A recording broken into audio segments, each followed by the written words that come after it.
તમે ગમે તેટલા નોલેજેબલ હો, પણ તમે વારે વારે ડિસ્ટર્બ થઈ જતા હો તો તમે શાણપણામાં નથી આવ્યા. હજી એ કેટેગરી નથી આવી. તમે દુનિયાભરના દરેક ક્ષેત્રનું નોલેજ હોય. ઘણા બધા એવા હોય છે, બહુ માહિતી હોય એની પાસે.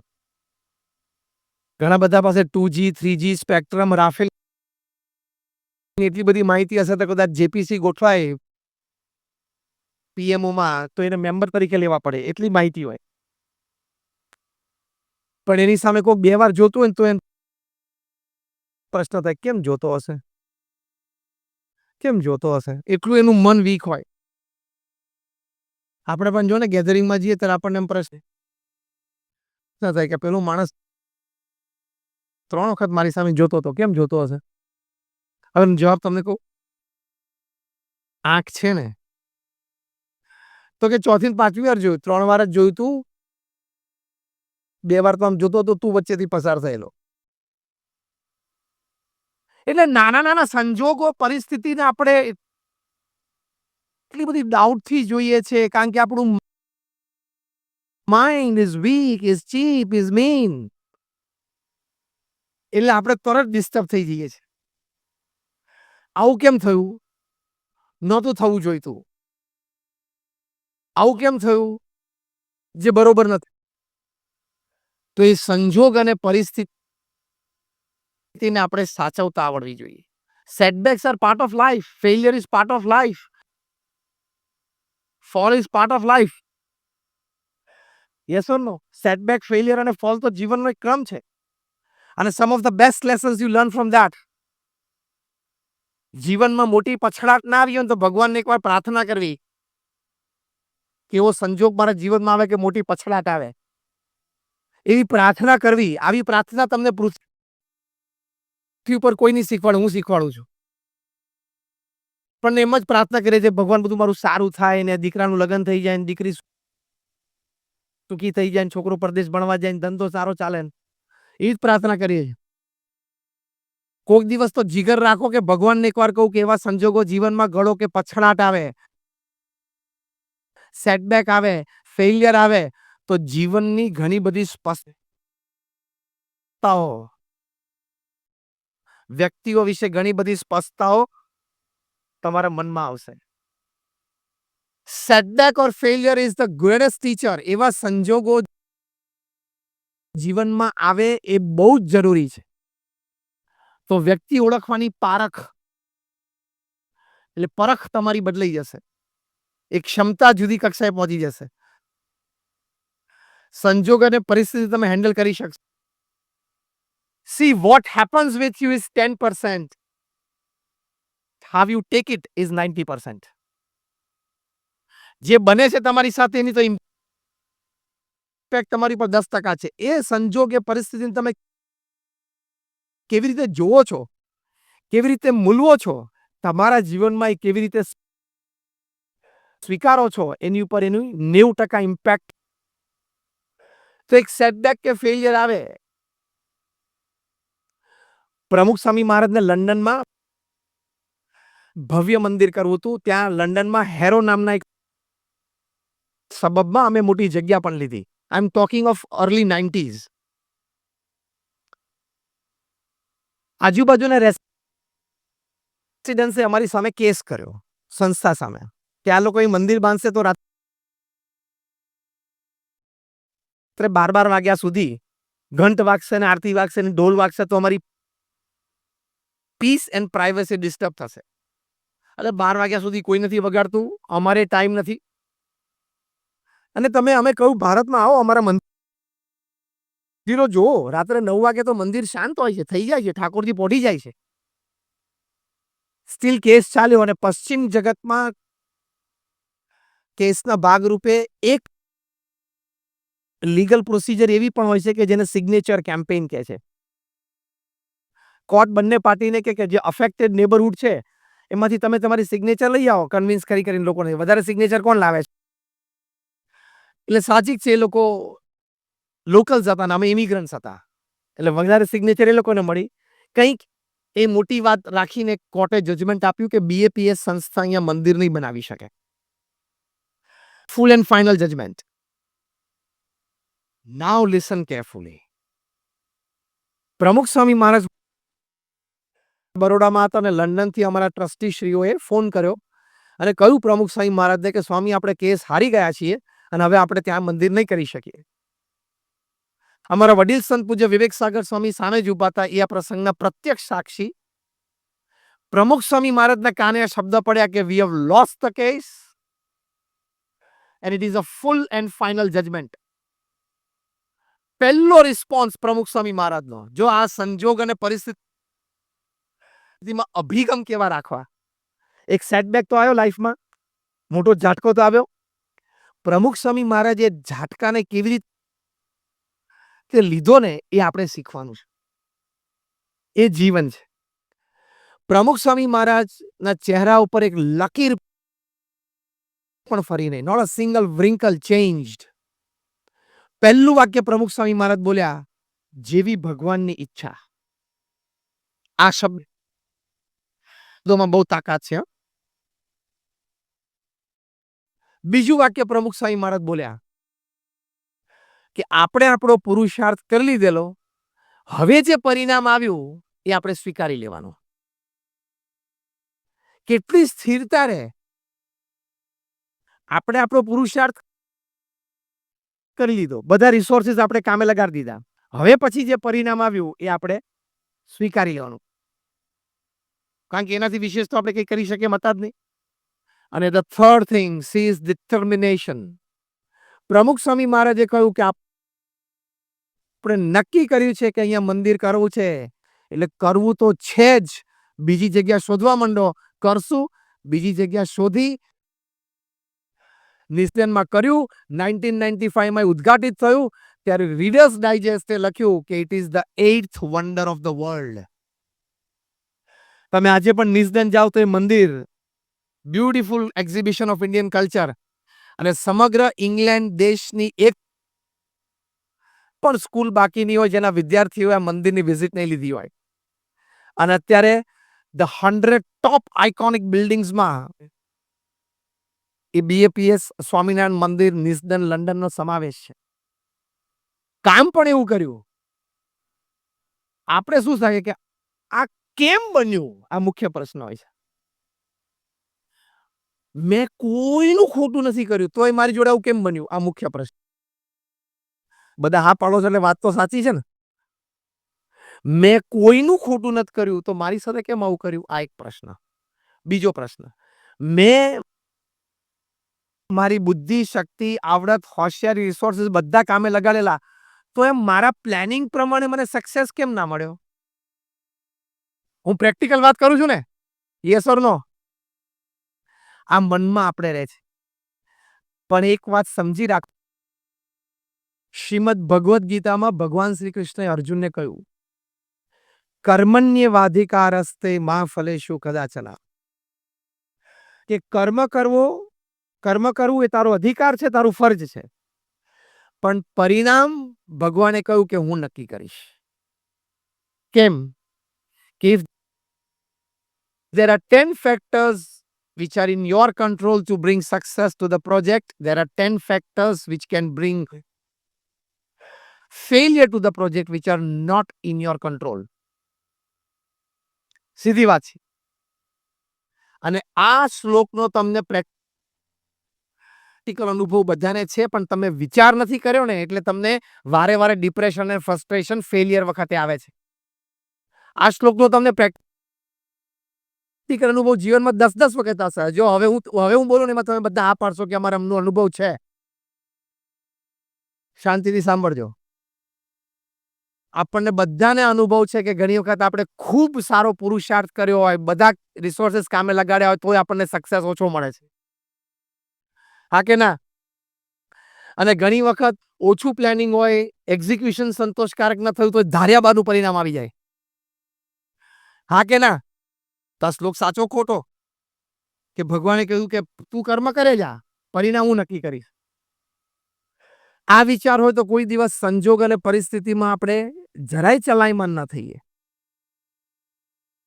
એક વાત તો નક્કી કરી જ રાખવાની કે સંજોગ અને પરિસ્થિતિ તો પોઝિટિવ કે નેગેટિવ હોય, હું મારી સ્થિરતા, મારો ધ્યેય, એમાંથી તો હું ક્યારે વિચલિત નહીં થઉં, નહીં તો તમે જીવન હારી ગયા. તો આ છે સંજોગ અને પરિસ્થિતિ પ્રત્યેનો અભિગમ. સંજોગ અને પરિસ્થિતિ પ્રત્યેનો અભિગમ. એક હસતા હસતા એક દ્રષ્ટાંત આપું તમને. એકવાર એક baby mosquito was on it's, નાનું મચ્છર બિચારું જન્મ્યું હતું, એની પહેલી ફ્લાઇટ હતી આમ. એટલે એના મધર મોસ્કીટો અને ફાધર મોસ્કીટો, માતા પિતા બે જણા આમ જોતા હતા કે આપણો બેટો પહેલી ફ્લાઇટ લે છે. જેમ પહેલી વાર બાળક આમ 4 પગે ચાલતા શીખે તો માતા પિતાને આનંદ હોય ને એને જોવાનો, અને 2 પગે ચાલવાનું દોડવાનું શીખે તો માતા પિતાને આનંદ હોય કે એ દોડે છે. એટલે માતા પિતા બેબી મોસ્કીટોને જોતા હતા કે on it's maiden flight the mother, એમાંય મધર બધા સહી હોય વધારે, એમ આનંદ હોય કે મારો બાળક ચાલતા શીખ્યો, દોડતા શીખ્યો. એટલે માતા પિતા બંને આમ જોતા હતા, અને પેલું બેબી મોસ્કીટો આમ ગોળ ફરીને રૂમમાંથી પાછું આવ્યું, પાછું માતા પિતા પાસે બેઠું. એટલે એની માતાએ હરખભેર પૂછ્યું કે how was your flight, how was your flight, તમ કેવું લાગ્યું તમને? તો પેલી બેબી મોસ્કીટો કે mom, wherever I went, everybody were clapping for me. હું જ્યાં જ્યાં ગયો ને ત્યાં બધા મારી માટે તાલીઓ પાડતા હતા. મેં સ્વિચ તો દાબી હતી, પણ 2 ઝબકારા પછી લાઈટ ચાલુ થઈ. હું જ્યાં જ્યાં ગયો ત્યાં બધા મારી માટે તાલી પાડતા હતા. શું એકચ્યુઅલી શું કરતા હતા બધા? એને મારી નાખવાનો પ્રયત્ન કરતા હતા. અરે મચ્છર ઉડે એટલે આપણે મારી નાખવાનો પ્રયત્ન કરતા હતા. ભલે લોકો મારી નાખવાનો પ્રયત્ન કરતા હતા, અભિગમ એ રાખવાનો કે તાલીઓ પાડતા હતા. જીવનમાં આનંદમાં રહેવું હોય તો આપણા હાથની વાત છે ને. લોકો તો જે કરવું હોય કરે. If you are principally right and not offending anybody, આ 2 શબ્દ યાદ રાખજો. તમે સિદ્ધાંત અને મૂલ્યોની દ્રષ્ટિએ સાચા હો અને કોઈને પણ ઓફેન્ડ ના કરતા હો, તો કોઈથી ગભરાવાની જરૂર નથી, વ્યક્તિઓની ચિંતા રાખવાની જરૂર નથી, વ્યક્તિ અને સમાજનો અભિપ્રાય મારી માટે શું છે એની ચિંતા રાખવાની કઈ જરૂર નથી. પ્રમુખ સ્વામી મહારાજે આટલી મોટી બીએપીએસ સંસ્થા ઊભી કરી. એમના જીવનમાં એક આત્મગૌરવ હતું કે મને ભગવાન સ્વામિનારાયણે જે સિદ્ધાંતો આપ્યા છે, મારા ગુરુ શાસ્ત્રીજી મહારાજ અને યોગીજી મહારાજે જે મને પ્રણાલિકાઓ શીખવાડી છે, એનાથી બહાર હું કોઈ દિવસ પગ મૂકી શકું જ નહીં, લેશ માત્ર નહીં. પ્રમુખ સ્વામી મહારાજ હંમેશા કહેતા કે નીતિ નિયમ સિદ્ધાંતના ભોગે કોઈ દિવસ કોઈ કાર્ય કરવું જ નહીં. તો ક્યારેય નીતિ નિયમ સિદ્ધાંતને મૂકીને એમને કોઈ કાર્ય કર્યું જ નહીં. તો 95 વર્ષનું એમનું જીવન, એમાં 80 વર્ષનું જાહેર જીવન, પ્રમુખ સ્વામી મહારાજે ક્યારેય ખાનગીમાં કે જાહેરમાં એક પણ ભૂલ કરી નથી. એમની શ્રદ્ધાંજલિ સભામાં ગાંધીનગરમાં શક્તિસિંહ ગોહિલ બોલેલા કે હું 40 વર્ષથી પ્રમુખ સ્વામી મહારાજના સંપર્કમાં છું. નાની મોટી સમાજની ઘટનાઓમાં પ્રમુખ સ્વામી મહારાજે ઘણી વખત પોતાનો અભિપ્રાય વ્યક્ત કર્યો છે, પણ ક્યારેય કોઈ દિવસ પ્રમુખ સ્વામી મહારાજનું એક પણ વાક્ય કે શબ્દ એ સમાજમાં કોન્ટ્રોવર્સી, દ્વિધા ઊભી કરી હોય એવું એક પણ વખત બન્યું નથી. 80 વર્ષનું જાહેર જીવન જીવવું અને એક પણ વખત તમે સમાજમાં ક્યાંય કોન્ટ્રોવર્સીમાં ન આવો, એ કેટલી વિચારધારા સ્પષ્ટ હોય, કેટલું સ્પષ્ટ આત્મગૌરવ હોય. I can do this and under no circumstances I can do this. એટલે કે હું આ જ કરી શકું અને કોઈ પણ સંજોગોમાં આ પથ ઉપર તો હું જઈ જ ના શકું. એ જે સત્યનિષ્ઠા હોય ને, એ તમારી ફિટનેસ ડેવલપ કરે. જલિયાનવાલા બાગના મેસેકર પછી અંગ્રેજ ગવર્મેન્ટે કમિટી નિમિત્તિ, સર્ચ કમિટીમાં ગાંધીજી હતા. એ વખતે બ્રિટિશ જજ એમ બોલતા કે મને લોકોનો કદાચ હુઆપો થાય મારી વિરુદ્ધ, એનો એટલો ડર નથી જેટલો ગાંધીની સત્યનિષ્ઠાનો મને ડર છે. તાકાત આપણી એ હોવી જોઈએ. તો જો એ જે આત્મગૌરવ છે, એની માટે ખાસ ધ્યાન રાખજો કે આપણું ભણતર, આપણી આવડત, આપણી હોશિયારી, આપણી ટેલેન્ટ એ અમુક કક્ષા સુધી તમને લઈ જશે, પણ અમુક કક્ષાથી ઉપર જવું હોય તો આવી સ્પષ્ટ, શુદ્ધ, પવિત્ર વિચારધારા અને ચારિત્ર જ એ તમને લઈ જઈ શકશે. પ્રમુખ સ્વામી મહારાજ 5 ધોરણ પાસ, સાધુના કપડા, અંગ્રેજીનો એક શબ્દ બોલી ન શકે, બ્રિટિશ પાર્લામેન્ટે એમનું સ્ટેન્ડિંગ ઓવેશન સાથે સન્માન કર્યું. કેનેડાની પાર્લામેન્ટે સ્ટેન્ડિંગ ઓવેશન સાથે એમનું સન્માન કર્યું. કેનિયાની પાર્લામેન્ટે એમનું સન્માન કર્યું. અમેરિકામાં ઘણી બધી કી ટુ ધ સિટીઝમને પ્રાપ્ત થઈ. ગિનિસ બુક ઓફ વર્લ્ડ રેકોર્ડ્સમાં 5 થી 6 વખત એમનું નામ આવ્યું. આટલી મોટી પ્રતિષ્ઠા અને કીર્તિ કેવી રીતે સંપાદન થઈ? એક 5 ધોરણ ગામડામાં ભણેલી વ્યક્તિ. એનું કારણ શું? તો જ્યારે અમેરિકાના પ્રેસિડેન્ટ બિલ ક્લિન્ટન 2000ની સાલમાં પ્રમુખ સ્વામી મહારાજને માયામી, ફ્લોરિડામાં મળ્યા, ત્યારે અમેરિકાના પ્રેસિડેન્ટ હતા. 22 મિનિટની મુલાકાતે અંગ્રેજી બોલે પ્રમુખ સ્વામી કંઈ ના સમજે, પ્રમુખ સ્વામી ગુજરાતી બોલે કંઈ ના સમજે. વચ્ચે અમારા દુભાષ્ય સંત હતા, અંગ્રેજીનું ગુજરાતી કર્યા કરે. એટલે 22 મિનિટનો વાર્તાલાપ એકચ્યુઅલી 8 મિનિટનો જ સમજવાનો, 2 વે ચાલતો હોય ને. 22 મિનિટની મુલાકાત પછી બિલ ક્લિન્ટન એવું બોલ્યા કે I haven't seen such expressive eyes full of integrity in my life. એટલે કે પ્રમુખ સ્વામી મહારાજની આંખો જોઈને બોલ્યા કે આવી ઇન્ટિગ્રિટી એટલે કે વફાદાર, વિશ્વસનીય, દરેકને સાથે લઈને આગળ વધવું, કોઈને ધક્કો ન મારવો, દરેકની લાગણી ભાવનાનો વિચાર કરીને દરેકને પ્રગતિ કરાવવી, કોઈ દિવસ કોઈને દગો દેવાનો વિચાર પણ ના આવ્યો હોય, આ બધા ગુણો ભેગા થાય એટલે અંગ્રેજીમાં એક શબ્દ બને ઇન્ટિગ્રિટી. અને તમારા વર્ક પ્લેસમાં સૌથી મોટી કિંમત આ શબ્દની છે. આવડત હોશિયારીમાં થોડોક ઓછો એ ચાલે, ઇન્ટેગ્રિટીમાં થોડોક ઓછો એ લેશ માત્ર ન ચાલે. 80 વર્ષની વખતે પ્રમુખ સ્વામી મહારાજની ઉંમર હતી. 80 વર્ષની વ્યક્તિમાં એક ભારતીય સાધુમાં અમેરિકાના રાષ્ટ્ર પ્રમુખને ઇન્ટિગ્રિટી દેખાય એટલે? અને તો કેવા વ્યક્તિઓને મળ્યા હોય, પણ કે આવી આંખો મેં ક્યારેય જોઈ નથી.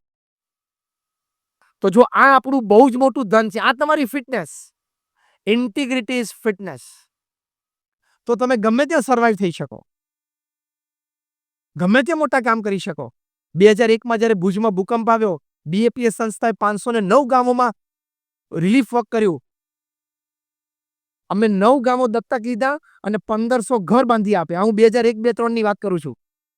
ત્યારે લોકો કહેતા કે ભારતના એક પૂર્વ પ્રધાનમંત્રી એક સ્ટેટમેન્ટ ઘણી વખત બોલતા કે અમે કેન્દ્ર સરકારમાંથી 1 રૂપિયો છોડીએ છીએ, એકચ્યુઅલ લાભાર્થી સુધી પહોંચતા એ રૂપિયો છે 15 પૈસા થઈ જાય છે. ભારતના એક ભૂતપૂર્વ પ્રધાનમંત્રી બોલેલા આવું. પણ આ કોટ કરીને પ્રમુખ સ્વામી મહારાજ માટે 2001માં લોકો કહેતા કે અમે આ ભુજ ભૂકંપ રાહત માટે જે કંઈ દાન BAPS સંસ્થાને પ્રમુખ સ્વામી મહારાજને આપીએ છીએ, એ અમે રૂપિયો આપીએ છીએ તો એકચ્યુઅલી સાઇટ ઉપર લાભાર્થી સુધી પહોંચતા એ સવા રૂપિયો થઈ જાય છે. આ પ્રમુખ સ્વામી મહારાજની ઇન્ટિગ્રિટીની કિંમત હતી. આ પ્રમુખ સ્વામી મહારાજના કેરેક્ટરની કિંમત હતી. આ તો એ તમારી એસેટ છે, એ તમારી ફિટનેસ છે. એવી ફિટનેસ ડેવલપ કરવાની કે resources, people and money they have to come to you, you don't have to go to them. તો એ બહુ જ મોટી ફિટનેસ છે, એ ડેવલપ કરવાનો પ્રયત્ન કરવાનો. બીજી એક વાત કે ફિટનેસ કેવી રીતે ડેવલપ થાય, થોડી લોડ બેરિંગ કેપેસિટી પણ વધારવી, પરિશ્રમની દ્રષ્ટિએ અને માન અપમાનની દ્રષ્ટિએ પણ. ભગવાન સ્વામિનારાયણ પહેલી વખત આણંદમાં પધાર્યા, ભવ્ય સવારી ચાલુ રહેલી, એ વખતે ભગવાન સ્વામિનારાયણના આખી સવારીનું લોકોએ અપમાન કર્યું, પથરા નાખ્યા, ધૂળ નાખી અને ગારો નાખ્યો. ભગવાન સ્વામિનારાયણના શરીર ઉપર પણ ગારો નાખ્યો. ભગવાન સ્વામિનારાયણ એ વખતે બધા જ દરબારો પણ સાથે હતા, ક્ષત્રિયો હતા.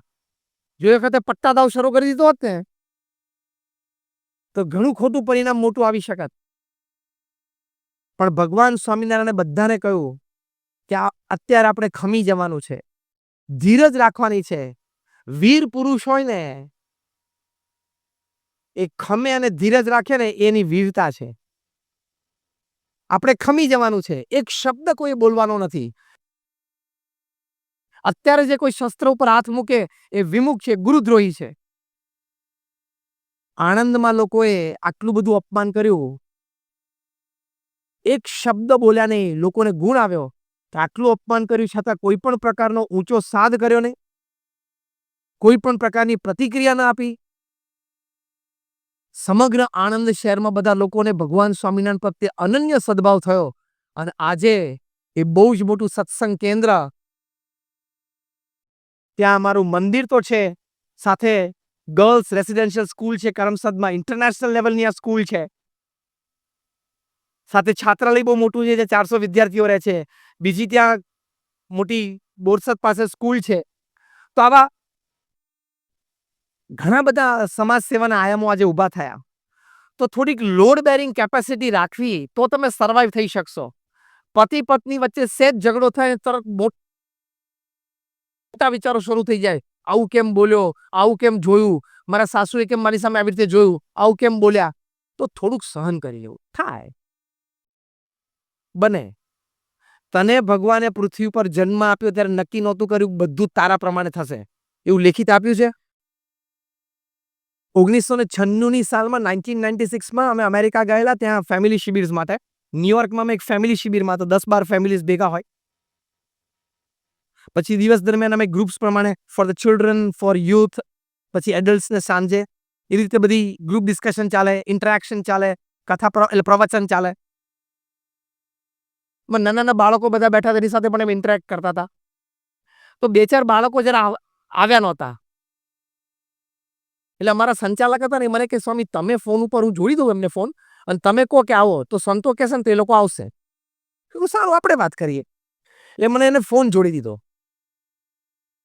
એ વખતે તો મોબાઈલ ફોન હજી શરૂ થયેલા 96માં, નવા નવા હતા, એટલે લેન્ડલાઈન ઉપર ફોન જોડ્યો. સામે જો કોઈ એંગેજ હોય ને તો ટેલિફોન એક્સચેન્જમાંથી એંગેજનો ટોન તમને ન સંભળાય, પણ એક સારી કંઈક વાતો સંભળાય. ઘણી વખત લોકો ડાયલોગ્સ રાખે પિક્ચરના, બીજું ત્રીજું હોય. પણ એક બહુ જ સરસ વાત એ મેં 96માં સાંભળેલી, મને એટલી બધી ગમી ગઈ. એ બહુ જ સરસ વાત અંગ્રેજીમાંથી, હું સીધું જ એનું ગુજરાતી બોલું છું, કે જીવન છે ને એ ચોકલેટ બોક્સ જેવું છે. તે વખતે બાળકો એકબીજાને બર્થડે ઉપર ગિફ્ટ આપી શકે એની માટે ચોકલેટના બોક્સ આવતા. અંદર બધા જ પ્રકારની ચોકલેટ હોય, જુદા જુદા રેપર, કલરફુલ હોય, સાઈઝ પણ લાંબી, મોટી, ગોળ, ચોરસ હોય. એટલે શું, રોજ બાળકને કંઈક નવું નવું મળે. સાઈઝ પણ જુદી હોય, કલર પણ જુદો હોય, ટેસ્ટ પણ જુદો, ખાટમીઠી હોય, ગળી હોય. પણ આ બોક્સની વિશેષતા એક બહુ સરસ હતી, એને ઢાંકણું નહીં. આંગળી અંદર જાય ને એટલું જ કાણું તમે પાડી શકો. એટલે રોજ સવારે બાળકે બોક્સ આડું પડી અને મહેનત કરવાની. આ બહુ એક મોટો સિદ્ધાંત શીખવાનો છે.